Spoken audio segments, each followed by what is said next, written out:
Hi, my dear students. Once again, I am welcoming you to the QABD classes here in this class. And today we are discussing about the second problem. So previously we are discussing about the first problem. So here the first problem we are already known that.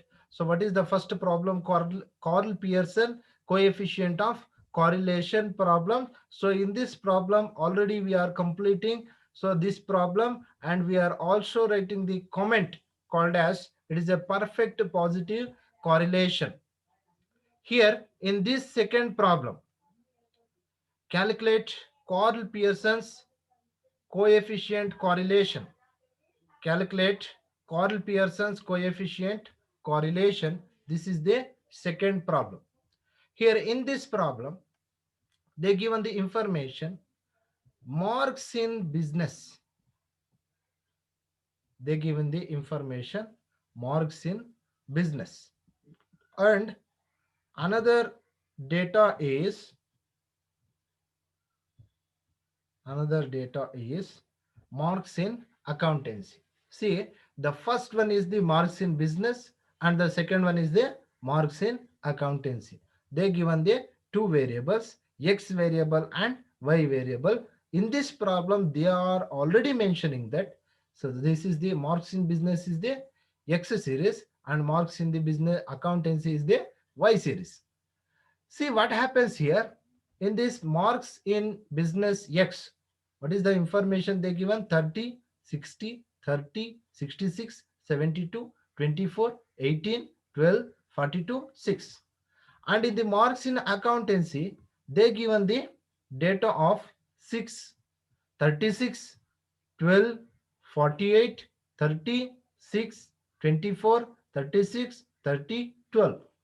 So what we have to be calculate here, Carl Pearson's coefficient of correlation or correlation coefficient. Here we should find out.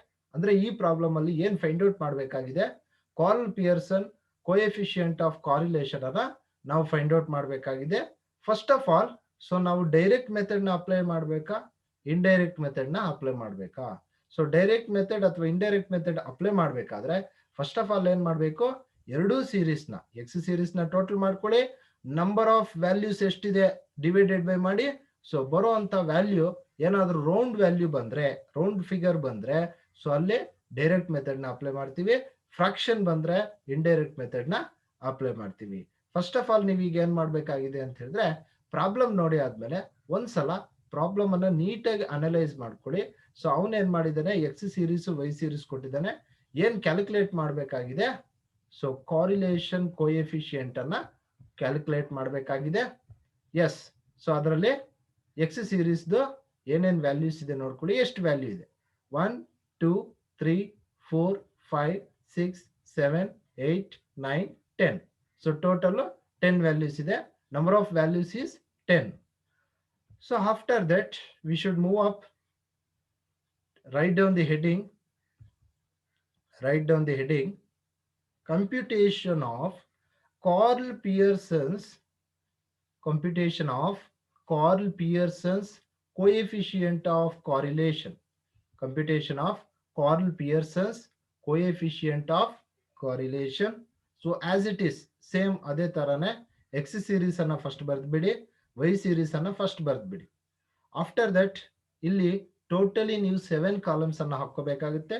x y dx, dx means x minus x series mean, dy means y minus y series mean, and dx square, dy square, and dx dy.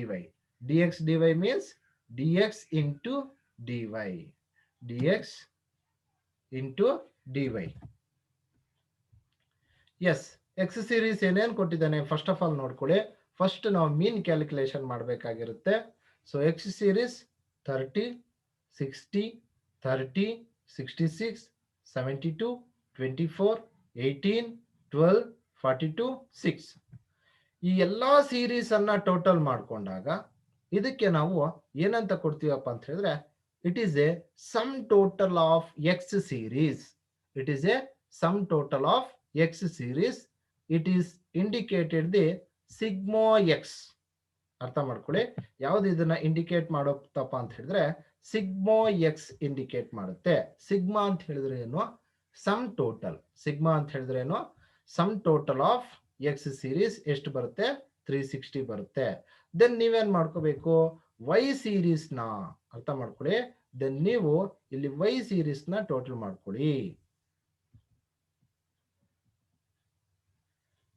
So ಇಲ್ಲಿ Y series ನ total ಮಾಡ್ಕೊಳ್ಳಿ.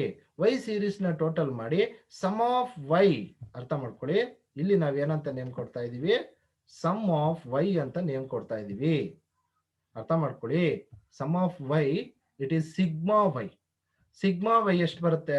6 plus 36 plus 12 plus 48 plus 30 plus 6 plus 24 plus 36 plus 30 plus 12 ಎಷ್ಟು ಬರುತ್ತೆ total? 240. So it is the sum total of Y series is the 240. ಅರ್ಥ ಮಾಡ್ಕೊಳ್ಳಿ. ಈಗ ನೀವು mean calculation ಮಾಡಿ. ಸೊ ಮೀನ್ ಕ್ಯಾಲ್ಕುಲೇಷನ್ ಫಾರ್ಮುಲಾ ಏನಿದೆ? So X bar equals sigma X divided by N. X bar equals it is a formula x bar equals sigma x divided by n. Sigma X ಎಷ್ಟು ಬರುತ್ತೆ? 360. So X series ನ total ಮಾಡಿದ್ರೆ sigma X ಎಷ್ಟು? 360. S, number of values ಆಗ್ಲೇ ನಾವು total ಮಾಡಿದ್ವಿ. 10 values ಇದೆ. X series ಅಲ್ಲಿ ಕೌಂಟ್ ಮಾಡ್ಕೊಳ್ಬೇಕಾದ್ರೆ ಎಷ್ಟು ವ್ಯಾಲ್ಯೂಸ್ ಬರುತ್ತೆ? 10 ವ್ಯಾಲ್ಯೂಸ್ ಬರುತ್ತೆ. So here what is the answer? Here sigma X bar equals 36. ಚೆನ್ನಾಗಿ ಅರ್ಥ ಮಾಡ್ಕೊಳ್ಳಿ. ಎಕ್ಸ್ ಸೀರೀಸ್ ನ ಮೀನ್ ವ್ಯಾಲ್ಯೂ ಏನ್ ಮಾಡ್ತಾ ಇದೆ? ಫ್ರಾಕ್ಷನ್ ಬರ್ತಾ ಇಲ್ಲ. ಎಕ್ಸ್ ಸೀರೀಸ್ ನ ಮೀನ್ ವ್ಯಾಲ್ಯೂ ಫ್ರಾಕ್ಷನ್ ಬರ್ತಾ ಇಲ್ಲ, ರೌಂಡ್ ಫಿಗರ್ ಬರ್ತಾ ಇದೆ. ಸೊ ಅಲ್ಲಿಗೆ ಎಕ್ಸ್ ಸೀರೀಸ್ ರೌಂಡ್ ಫಿಗರ್ ಬರ್ತಾ ಇದೆ. ಈಗ ವೈ ಸೀರೀಸ್ಗೆ ಬನ್ನಿ. So Y bar equals so ಇದನ್ನ ನಾವಿಲ್ಲಿ ಈ ಫಾರ್ಮುಲಾನ ನೀಟಾಗಿ ನೋಡ್ಕೊಳ್ಳಿ. ವೈ ಬಾರ್ ಈಕ್ವಲ್ಸ್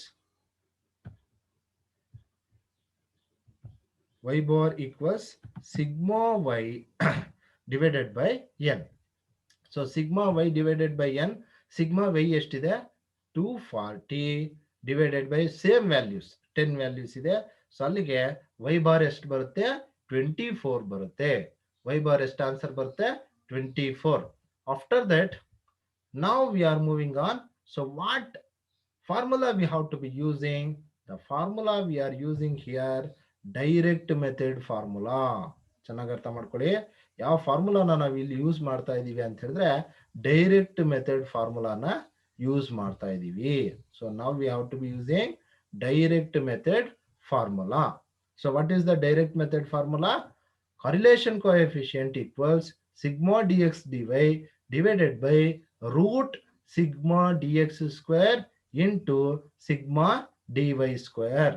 ಸೊ ಯಾಕೆ ಇಲ್ಲಿ ಡೈರೆಕ್ಟ್ ಫಾರ್ಮುಲಾನ ನಾವು ಯೂಸ್ ಮಾಡ್ತಾ ಇದೀವಿ ಅಂತ ಹೇಳಿದ್ರೆ ಬಿಕಾಸ್ ಮೀನ್ ವ್ಯಾಲ್ಯೂಸ್ ಏನಾಗಿದೆ? ಮೀನ್ ವ್ಯಾಲ್ಯೂಸ್ ಫ್ರಾಕ್ಷನ್ ಬಂದಿಲ್ಲ. ಸೊ ಮೀನ್ ವ್ಯಾಲ್ಯೂಸ್ ಏನಾಗಿದೆ? ಫ್ರಾಕ್ಷನ್ ಬಂದಿಲ್ಲ. ಯಾವಾಗ ಮೀನ್ ವ್ಯಾಲ್ಯೂಸ್ ಫ್ರಾಕ್ಷನ್ ಬರೋದಿಲ್ವೋ ಸೊ ಅವಾಗ ಏನಾಗುತ್ತಪ್ಪ ಅಂತ ಹೇಳಿದ್ರೆ ನಾವು ಡೈರೆಕ್ಟ್ ಮೆಥಡ್ ಅನ್ನ ಅಪ್ಲೈ ಮಾಡ್ತೀವಿ. So when there is no fractions in the mean values we applying the direct method formula. So ನಾವ್ you should come into the dx column. dx means what? dx means x minus x bar. x minus means this is the x values. ಅರ್ಥ ಮಾಡ್ಕೊಳ್ಳಿ. ಇದನ್ನ x values ಅನ್ನ ನಾವಿಲ್ಲಿ ಏನ್ ಮಾಡ್ಬೇಕಪ್ಪ ಅಂತ ಹೇಳಿದ್ರೆ x ಸೀರೀಸ್ ನ ಮೀನ್ ವ್ಯಾಲ್ಯೂ ಅಲ್ಲಿ ಡಿಡಕ್ಟ್ ಮಾಡ್ತಾ ಹೋಗ್ಬೇಕಾಗುತ್ತೆ. ಅಲ್ಲಿಗೆ x ಸೀರೀಸ್ ಎಷ್ಟಿದೆ ನೋಡ್ಕೊಳ್ತಾ ಬನ್ನಿ. x ಸೀರೀಸ್ ಎಷ್ಟಿದೆಯಪ್ಪ ಅಂತ ಹೇಳಿದ್ರೆ 30 ಇದೆ. ಅಂದ್ರೆ ಮೀನ್ ವ್ಯಾಲ್ಯೂ ಎಷ್ಟು ಬಂದಿದೆ ಇಲ್ಲಿ ನಮ್ಗೆ? x ಸೀರೀಸ್ ನ ಮೀನ್ ವ್ಯಾಲ್ಯೂ 36 ಬಂದಿದೆ. ಎಕ್ಸ್ ಸೀರೀಸ್ ನ ಮೀನ್ ವ್ಯಾಲ್ಯೂ ಏನಾಗಿದೆಯಪ್ಪ ಅಂದ್ರೆ 36 ಬಂದಿದೆ. ಎಸ್, ಎಕ್ಸ್ ಸೀರೀಸ್ ನ ಮೀನ್ ವ್ಯಾಲ್ಯೂ ಏನಾಗಿದೆ? 36 ಬಂದಿದೆ. 30 minus 36 how much we get? minus 6. 60 minus 36 how much we get? 24. 30 minus 36 how much we get? minus 6. ಯಾಕೆ ಹೇಳಿ? ಇಲ್ಲಿ the minus value 36 is the highest minus value and 30 is the lowest. ಅರ್ಥ ಮಾಡ್ಕೊಳ್ಳಿ, +30 -36 equals -6 ಬರುತ್ತೆ. And ಇಲ್ಲಿ ನೋಡಿ, so here ಏನು ಇಲ್ಲ ಅಂತ ಹೇಳಿದ್ರೆ ಏನಿರುತ್ತೆ ಅಲ್ಲಿ ಪ್ಲಸ್ ಇರುತ್ತೆ. +66 -36 ಈಕ್ವಲ್ಸ್ 30. ಸೊ ಹೈಯೆಸ್ಟ್ ವ್ಯಾಲ್ಯೂನ ಸಿಂಬಲ್ ಯಾವ್ದಿರುತ್ತೆ, ಪ್ಲಸ್ ಇರುತ್ತೆ. ಸೊ ಇಲ್ಲೇನು ಇಲ್ಲ ಅಂತ ಹೇಳಿದ್ರೆ ನೀವು ಅಸಂಪ್ಷನ್ ಏನಪ್ಪಾ ಅಂದ್ರೆ 30 ಆಗಿರುತ್ತೆ. After that 72 -36, 36, 24 -36, -12, 18 -36, -18, 12 -36, -24, 42 -36, only 6, and 6 -36 -30. So this is the dx. What is the ds value here? -6, 24, -6, 30, 36, to -12, -18, -24, 6, -30. This is the dx values. After that, you should move upon the dy. What is meant by dy? Deviation of y series. Difference of y series equals y minus y bar. Y minus y bar means we are deducting the y series. What we are deducting? Mean value. Mean value deducting in the y series. What is the y value? 6. 6 minus 24. Here, what is the y series mean value? Is nothing but y series mean value is 24. Y series mean value is 24. Here 6 minus 24 -18, 36 minus 24 12, 12 minus 24 -12, 48 minus 24 24, 30 minus 24 6, 6 minus 24 -18, plus 24 minus 24 it is 0. ಅರ್ಥ ಮಾಡ್ಕೊಳ್ಳಿ. ಇಲ್ಲಿ ನಾನು ಯಾಕೆ particular ಆಗಿ ಹೇಳ್ತಾ ಇದ್ದೀನಿ ಅಂದ್ರೆ, ನೀವು ಕ್ಯಾಲ್ಸಿಯಲ್ಲಿ ಕ್ಯಾಲ್ಕುಲೇಟ್ ಮಾಡಿ ನೋಡಿ ಬೇಕಾದ್ರೆ. +24 -24 ಮಾಡಿದ್ರೆ ಸೊ ನಮಗೆ ವ್ಯಾಲ್ಯೂ ಅನ್ನೋದು 0 ಬರುತ್ತೆ. After that 36 -24 we getting the 12, 30 -24 we getting the 6, 12 -24 we getting the 12. So this is the dy values.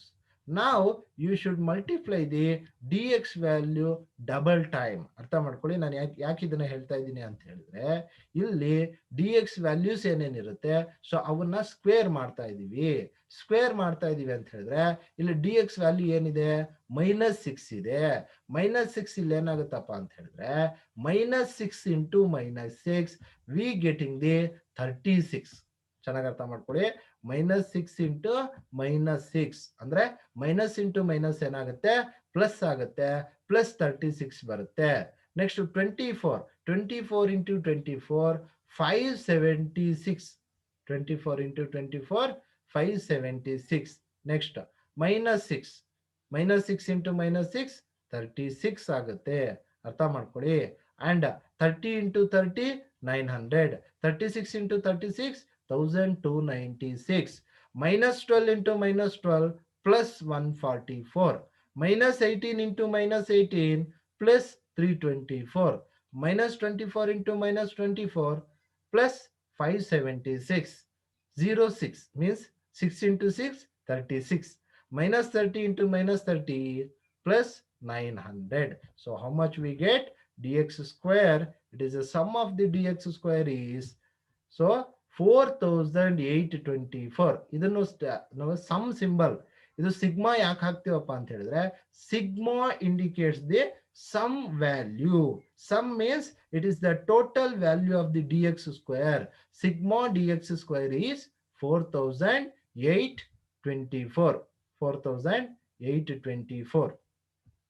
After that, you should come in the dy square column. You should come in the dy square column. So dy square column allo ಅಷ್ಟೇ. So dy values, here the dy values ಚೆನ್ನಾಗಿ ಅರ್ಥ ಮಾಡ್ಕೊಳ್ಳಿ. ಇಲ್ಲಿ dy values ನ ನೀವು ನೋಡ್ಕೋಬೇಕಾಗುತ್ತೆ. So what is the dy values? -18, 12, -12, 24, 6, 18, -18, 0, 12, 6, 12. This is the dy values. So these dy values when we are square means ಏನು, multiply ಮಾಡ್ತಾ ಇದೀವಿ. dy into dy, how much, what we get? D Y square ಅನ್ನ ನಾವು ಮಾಡ್ತೀವಿ.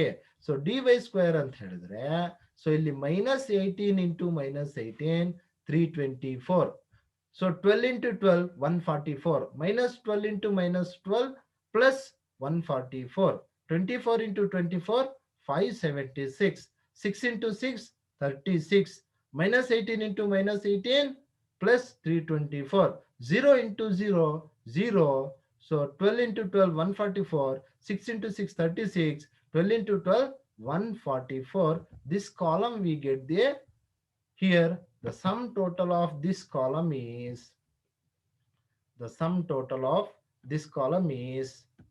here 1872. ಅಂದ್ರೆ D Y square ನ column ನ total ಎಷ್ಟು ಅಂತ ಹೇಳಿದ್ರೆ sum of the D Y square is 1872. Next we come up the dy into dx into dy column. dx dy means here dx dy means dx into dy. What is the dx column here? ಅರ್ಥ ಮಾಡ್ಕೊಳ್ಳಿ. dx column means ಇದು. So ಯಾವುದು ನಾನು select ಮಾಡ್ಕೊಳ್ತಾ ಇದ್ದೀನಿ dx column ಇದು. So ಈ values ನ ಅಂಡ್ dy ವ್ಯಾಲ್ಯೂಸ್ ನ ಚೆನ್ನಾಗಿ ಅರ್ಥ ಮಾಡ್ಕೊಳ್ಳಿ. ಎರಡು ಒಂದೇ ಕಲರ್ ಅಲ್ಲೇ ಕೊಡ್ತಾ ಇದೀನಿ ನೋಡಿ. So dx and dy, yes dx and dy column ಅನ್ನ, so dx and dy column ಅನ್ನ ಮಲ್ಟಿಪ್ಲಿಕೇಶನ್ ಮಾಡ್ಕೋಬೇಕು. Yes -6 into -18, minus into minus plus, how much we get? 108. 24 into 12 288, -6 into -12 plus 72, 30 into 24 720, 36 into 6 216, 12 into 18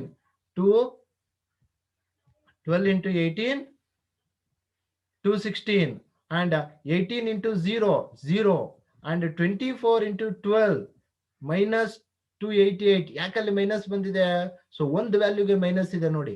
-24 into +12, minus into plus minus,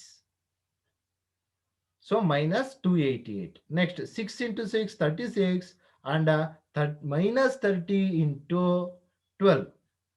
Yes, -30 into 12 we getting there. So -360.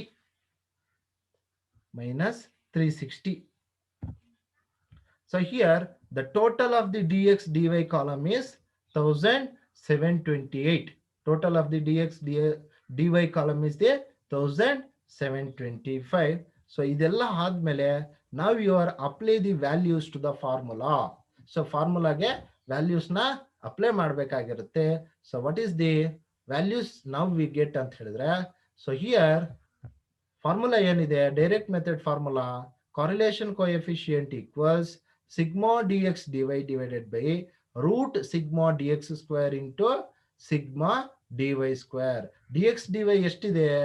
So dx dy is 1725.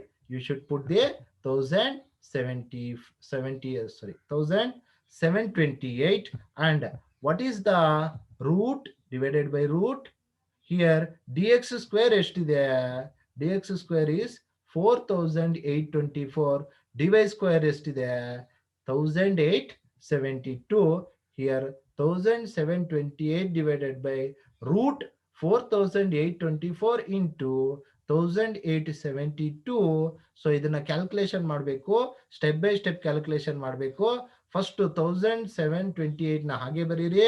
Root ಅಲ್ಲಿ first 4824 into 1872 ನ multiplication ಮಾಡ್ಕೊಳ್ಳಿ. How much we get? Multiplication ಮಾಡ್ಕೊಂಡು root remove ಮಾಡಿದ್ರೆ so 3005.08 we getting. So divided by ಮಾಡಿ 1728 divided by 3005.08 ಮಾಡಿದ್ರೆ correlation coefficient is 0.57. So 0.57 ಬಂದಾಗ so ನೀವೇನ್ ಮಾಡ್ಬೇಕಪ್ಪ ಅಂತ ಹೇಳಿದ್ರೆ ಟೇಬಲ್ ನ ನೋಡ್ಬೇಕು. ಇಂಟರ್ಪ್ರಿಟೇಷನ್ ಟೇಬಲ್ ಅಲ್ಲಿ 0.57 ಯಾವ ಕಾಲಮ್ ಅಲ್ಲಿ ಬರುತ್ತೆ? It is there for moderate degree positive correlation. Comment ಬರೆಯುವಾಗ ಸೊ ಏನ್ ಕಮೆಂಟ್ ಬರಿಬೇಕು? ಟೇಬಲ್ ನೋಡ್ಕೊಂಡು ಕಮೆಂಟ್ ಬರಿಬೇಕಾಗುತ್ತೆ. It is a moderate degree positive correlation ಆಗಿರುತ್ತೆ. So there for once again I am telling you, direct method or indirect method ನ apply ಮಾಡುವಂತ situation ಅಲ್ಲಿ ನೀವೇನ್ ಮಾಡ್ಬೇಕಪ್ಪ ಅಂತ ಹೇಳಿದ್ರೆ, first of all mean values ನ ಕ್ಯಾಲ್ಕುಲೇಟ್ ಮಾಡಬೇಕು. ಯಾವಾಗ ಮೀನ್ ವ್ಯಾಲ್ಯೂಸ್ ನ ಕ್ಯಾಲ್ಕುಲೇಟ್ ಮಾಡ್ತೀವೋ ಆಗ್ಲೇ ನಮಗೆ ಗೊತ್ತಾಗೋದು whether we are applying this direct method or indirect method. So this is about the second problem of Karl Pearson's coefficient of correlation.